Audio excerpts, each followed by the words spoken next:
Hi everyone, and welcome to today's video. My name is Dr. Ray, and today we are going to be answering the ever popular question, what are my thoughts on adding supplements to your pet's diet? If that is something you have been searching for, that's what we'll be talking about today. All right, so supplements. Supplements are all the rage. They are all the rage on the human side, which naturally means they're going to trickle over, and they're going to be all the rage on the pet side as well. And so you can see on nearly the majority of pet food websites, they'll have their diet, and then they will have their supplement range to complement their diet. And I have a few thoughts on that. From a marketing standpoint, that makes a lot of sense. People like your food, and then you say, well, you can make our food even better by adding a supplement. And so, of course, by diversifying their portfolio, they now have more sales, and then you can see how that's a really good business model. The other reason why it's a really good business model is in contrast to pet food, there is no regulation, there is no quality control, there is no standardization of supplements. And so they can produce a supplement pretty inexpensively because there's no quality control, there's no labeling requirement, there is nothing like that. And so it's what we call low-hanging fruit, okay? And so from a business standpoint, it makes absolute sense that companies would offer supplements.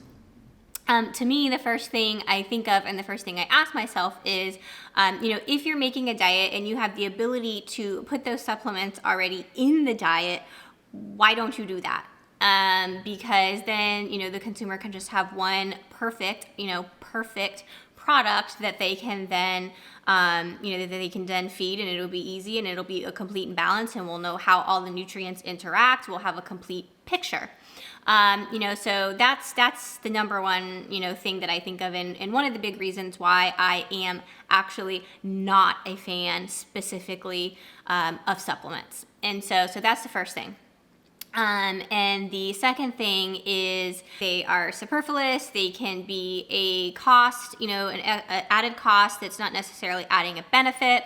And in most cases, it's not really necessary.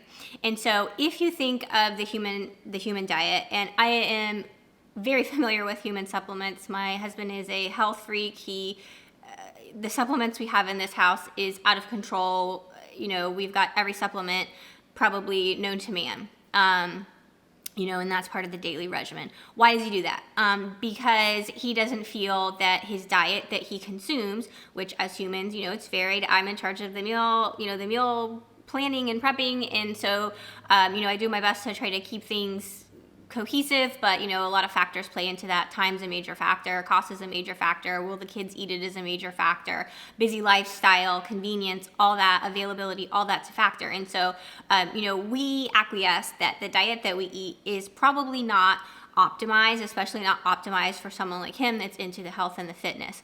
And so he adds supplements to complement and round out a diet that we know is not balanced. That's completely opposite and completely counterintuitive to what we have in our pets. And so with our pets, we already have a complete and balanced diet that is optimized. If you follow this channel and if you read my workbook, you will know what the optimal performance levels for your normal dog. Now, of course, there are athletes and there are higher levels of performance that need a little bit of tweaking, but for the average animal, if you follow the numbers in Small Animal Clinical Nutrition, or you follow the numbers that I have in my workbook, you're going to have the optimal nutritional ranges, and you can pick a food that is already in that and not need to spend extra money on extra supplements. And so that's the difference between adding supplements to a human diet, which is inherently imbalanced, changing daily, versus adding supplements to a pet's diet that is already complete and balanced. The other thing that brings me pause with adding random supplements is how are they interacting with the diet that you're already feeding? And so I have seen so many people say they give their pet a multivitamin, and that multivitamin has minerals and things in there like calcium and phosphorus. All of you know that calcium, phosphorus, if we overdose them, if we oversupplement them, whether in the diet or adding a supplement to an already perfectly balanced diet, you're gonna overload and overtax the system unnecessarily. I had a comment recently that said, you're crazy, you're out of your mind. If you oversupplement something, it's not overdosing. Your body is just going to eliminate it through the feces and the urine. That's exactly what's going to happen. So your body has to process, your kidney, your liver, your gallbladder has to work unnecessarily. It has to work harder, not smarter, to eliminate nutrients that it doesn't need. Not to mention you are paying for those nutrients that your pet is just going to use to water the roses or fertilize the soil. And so again, if you are going to supplement, what I recommend is you supplement for things that your pet actually needs. So let's say your pet is a diabetic or is in renal disease and they need a potassium supplement. That is documented. We have checked the blood work. They need a potassium supplement. Then we supplement potassium. Let's say your pet has a pancreatic insufficiency. Then we supplement pancreatic enzymes. Vitamin B deficiency, zinc deficiency. All these things are testable and we can verifiably know where we start. So what is in the diet, where the pet is, and how much of that supplement we need in order to achieve our goals, okay? So before, I've used the analogy of a pot of soup. You don't taste it, you don't do anything. You make your pot of soup, you throw everything in, you cook it for an hour, and then the time comes to add the seasoning at the end. That's analogous to your supplement. The bowl of soup is analogous to your pet's main diet, whatever it is, fresh, doesn't matter what it is, a fresh preparation, a baked preparation, a kibble preparation, doesn't matter. You have your base diet, whatever it is. That's the soup. It would be the same as adding just a bunch of salt and pepper and cumin and this and that and the other, and you haven't even tasted the soup. You don't know where the soup started, and you added all these things in there. Now, who knows where the soup ends? It may end up perfect. You may have, just by the glory of God, selected the right amount of seasoning to put in that soup without tasting it. But the reality is, the majority of time, that soup is going to be off. It may not be horrendously off, but it's not going to be optimal if you don't taste the soup first. Your pet's diet is not going to be optimized by supplements if you don't know where your pet is, what they're deficient in, if they're deficient at all, what the diet you're providing is, and then the supplement, what's in the supplement and how much you need to add to get to where you're going to be. That doesn't even factor in the elevated nutritional knowledge of how this supplement is now going to interact with what's in the diet. So there are a lot of vitamins and minerals that if you add too much of one, it will actually counteract or block absorption of the other. And so that's just my ballpark advice for all of you guys. I know you came here to find out what supplements I think are best, but that is the true reality of it. I don't think that you should be blind supplementing the majority of supplements. There are a few, however, that I will talk about for those of you that did come to this video for that information that I do across the board think are a good idea and that you may want to look into.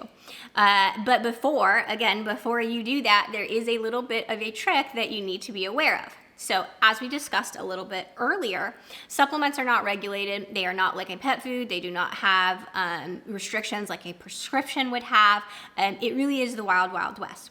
And so if you are going to supplement your pet, I highly, highly, highly recommend you pick a supplement that has the seal of the National Animal Supplement Council, NASC.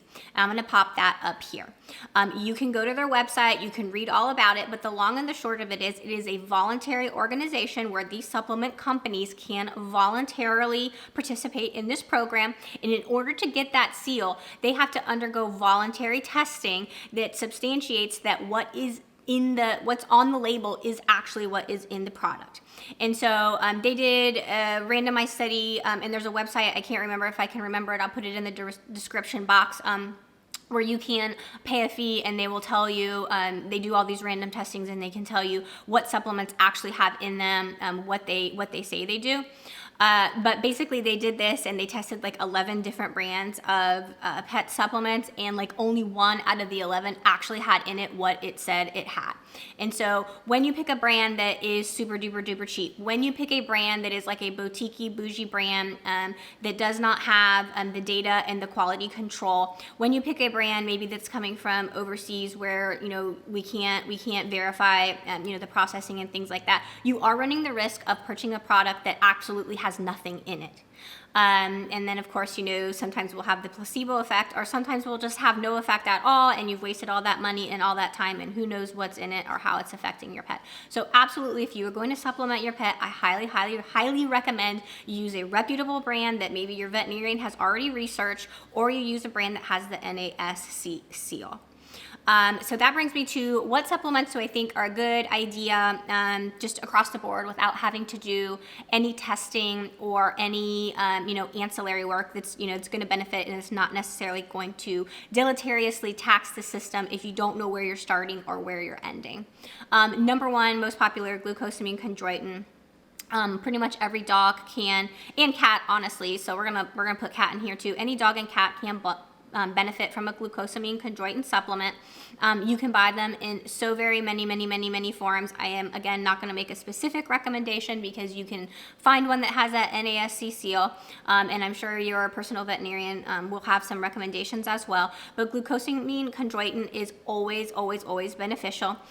You do want to make sure that you understand that glucosamine chondroitin is a adjunctive therapy for your pet's osteoarthritis, or a preventative therapy for osteoarthritis. It is not a pain medication. And so I have a lot of clients come in and say their pet has been limping and they've been doing glucosamine and chondroitin, but it's not helping. It is not a pain medication. It can lubricate the joints, and maybe it has some mild anti-inflammatory effects, especially if you get some that have the anti-inflammatory things like the green lip mussel and, you know, various items that can be included in there that are mildly anti-inflammatory. Sometimes if you use the injectable version like Adequan, those can also have some anti-inflammatory effects. But in general, glucosamine and chondroitins are not going to be substitute for a pain medication if your pet has, for example, cancer, a cruciate ligament rupture, severe luxating patellas, severe advanced osteoarthritis, hip dysplasia, the list goes on and on. Glucosamine chondroitin alone is not going to be the sole pain management option. Yes, I know it's yes, I know it is over the counter. You don't need to go to your vet to get it. A lot of people are trying to not necessarily cut corners, but start there because it is the less expensive option. But in the long run, the more time you waste on getting the anti-inflammatory in those joints, because osteoarthritis and inflammations like battery acid, it is degrading the joint. The longer you wait to get on a proper medication, the less results you're going to have. And so yes, glucosamine chondroitins as a preventative measure, yes, as part of a multimodal approach to pain management, but you know, do keep that in mind when you are supplementing, and absolutely always pay attention to the dosing instructions. Glucosamine chondroitins usually have some sort of a loading dose for 4 to 6 weeks, and then it backs down. So be sure that you are paying attention to that and how many you actually have to give. So again, a lot of people want to save money, so they go to, you know, whatever bulk store or human supplement, and they pick a really cheap one, only to find out that you have to give 7 of the cheap ones to equal 1 of the more expensive one. And so keep that in mind as well. Number 2 thing that I always recommend is going to be probiotics and prebiotics. You really can't go wrong with that. You can actually overdo it, and so I do recommend that you check out my video on prebiotics and probiotics to know kind of what they do and why you can kind of overdo it. But basically, those are going to be healthy bacteria and healthy fibers that will help feed the natural bacteria in your pet's gut. And you can overdo them if you have too much bacteria, too much fiber. It can lead to bloating, discomfort, and actually dysbiosis. Again, NASD-Seal is going to be really important because not only is the strain of the bacteria important, so you can't just put like a human bacteria or a goat bacteria or cow bacteria, horse bacteria, whatever in your dog or cat. It's species specific. So, you want to make sure that you are using a species specific prebiotic and probiotic so that the strains are appropriate.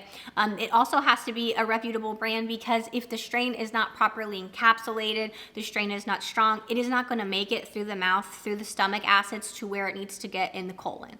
So a lot of these foods and things will add prebiotics and probiotics in them. And to me, I don't even pay attention to that. Again, it's not in my pet food scoring system, and there is not a whole lot. And there's a little bit in my workbook about that, but there's not a whole lot in there because when they add those probiotics to pet food, it's really difficult to know if that is even going to make it to the GI tract, okay? Again, no NASD-Seal, that's not the focus of the diet. They put that in there, unfortunately, I think a lot of the time for marketing. So people will say, well, I picked, I had 2 diets that I was between, and this one used probiotics, so I went with that one. And so, they use it as a differentiation. But in reality, if those probiotics are garbage and they're not going to make it to the GI tract and they're not even the right strain of bacteria, where are you? And so I think you have to be careful in that sense with that. I wouldn't let prebiotics, probiotics be a definitive factor when picking a pet food. I think you would be better off picking a high quality probiotic and prebiotic separately, and then using it as a topper. I think you would be better off. On the same note, it is very important to realize that prebiotics and probiotics, yes, they can help with stool quality. Yes, they can help with diarrhea and gastrointestinal upset. But they, again, are not usually a treatment for severe ongoing dietary indiscretions. And I've had so many people where pets have had chronic diarrhea for months and months and months. They come in to see me, they're in horrible body condition, and the owners are just like, I've tried everything. And I'm like, well, what have you tried? What is everything you have tried? And they're like, I tried every prebiotic and probiotic on the market, and none of them seem to work. And we find out none of them seem to work because the pet had Addison's disease.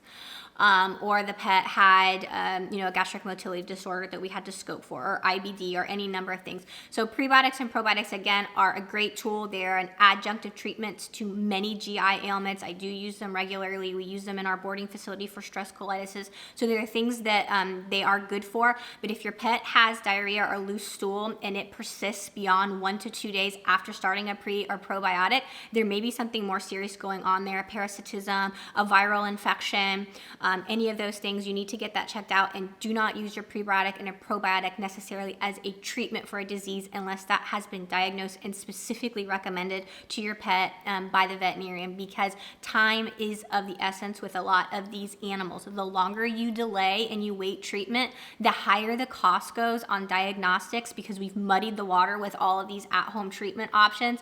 And the longer that a pet is in a decline, the longer it's going to take to get them out of it. And so when you come to me and you say, my pet has had chronic diarrhea for 3 months, it is going to probably take me 3 months to determine what the problem is, properly diagnose this, and get you on a treatment plan and get that intestinal biota back to where it needs to be, using whatever treatment methods we find out aren't necessary. And so if you waited 2 days, maybe it's only going to take 2 days to get better. If you waited 6 months, I've had people come in and say it's been 2 years since my pet has had normal stools.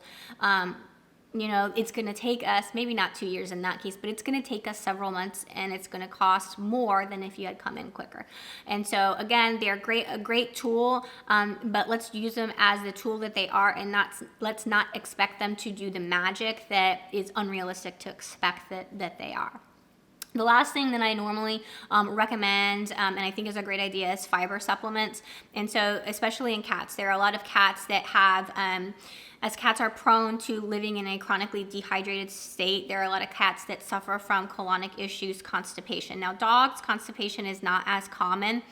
There is such thing as a bacterial, we call it fiber responsive bacterial overgrowth. There are some fibers that can be used. Those are, the probiotics can be used to help with that. But specifically for cats that are prone to constipation, adding a little bit of fiber to the diet can be good. Normally when we use the pet food scoring system and we use the numbers from the workbook or from small animal clinical nutrition, we know that we want the fiber less than 5, but there are certain cases where maybe we need to bump that up, and the type of fiber that we use is also important. And so, adding a fiber supplement to your pet's diet is a good idea. I know a lot of people like to do the pumpkin thing. I don't think that there is a whole lot of fiber in pumpkin, honestly. I prefer to use a granulated fiber like Benefiber. You have to be careful that you're not getting a laxative like Miralax. You have to look at that, and again, ask your veterinarian for a specific recommendation. But fiber can be a wonderful thing just to bulk that up in your pet, help with stools and help with fiber responsive colitis as well. And so that is my take on supplements. I get asked about supplements all the time. You name the weird supplement, I have been asked about it. Turmeric. I have been asked about, you name it, and I've been asked about it. And some of them do work and some of them don't work, but a lot of them do boil down to knowing what your pet actually needs, knowing what the deficiencies are, knowing how much you need to correct the deficiency, and using a quality product with the NASC seal. So I hope that helped. I hope you guys will like and subscribe. I hope you will check out my website. If you guys would like a guide, a print guide, a detailed print guide, I do have several guides on my website for like weight loss, pet grief, puppy starter guide. If you would like a supplement guide, let me know and I can create one and upload it to the website as well. So I hope you'll check that out. I hope you'll check out the workbook, and I will hang out with you guys later. Bye.